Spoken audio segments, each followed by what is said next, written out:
Méditation du 12 septembre. Produit des chrétiens aimants et aimables. Que la grâce soit avec tous ceux qui aiment notre Seigneur Jésus-Christ d'une manière inaltérable. Éphésiens 6, verset 24. Beaucoup de gens se croient chrétiens simplement parce qu'ils souscrivent à quelque doctrine théologique. Mais ils n'ont pas introduit la vérité dans leur vie pratique. Ils n'ont pas cru en elle et ne l'ont pas aimée. C'est pourquoi ils n'ont pas reçu la puissance et la grâce que produit la sanctification de la vérité.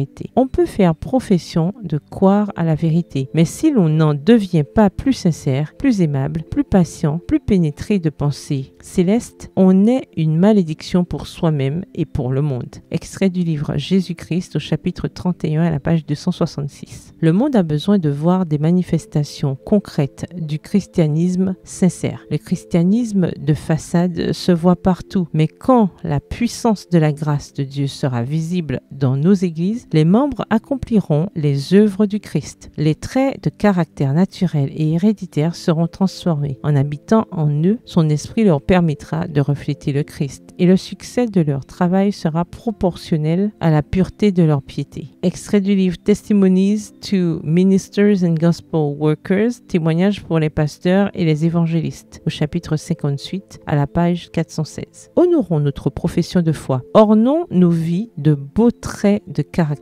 Des paroles et des actes durs ne viennent pas du Christ, mais de Satan. Ferons-nous honte au Christ en nous accrochant à nos imperfections et à nos difformités? Sa grâce nous est promise. Si nous la recevons, elle embellira nos vies. La difformité sera échangée contre la bonté et la perfection. Nos vies seront ornées des grâces qui ont rendu la vie du Christ si belle. Un chrétien sincère et aimable est l'argument le plus puissant qui puisse être avancé en faveur de la vérité biblique. Un tel être humain est le représentant du Christ. Sa vie est la preuve la plus convaincante que l'on puisse apporter à la puissance de la grâce divine. Extrait du magazine The Review and Herald du 14 janvier 1904. Chaque jour comporte pour nous un certain nombre de responsabilités. Chaque jour, nos paroles et nos actes laissent une impression sur ceux qui nous entourent. Le vrai disciple du Christ affermit les bonnes intentions de ceux qu'il côtoie. Devant un monde incrédule et pervers, il révèle la puissance de la grâce de Dieu et la perfection de son caractère. Extrait du livre Prophètes et rois au chapitre 29 à la page 244. Bonne soirée, que l'Éternel vous bénisse.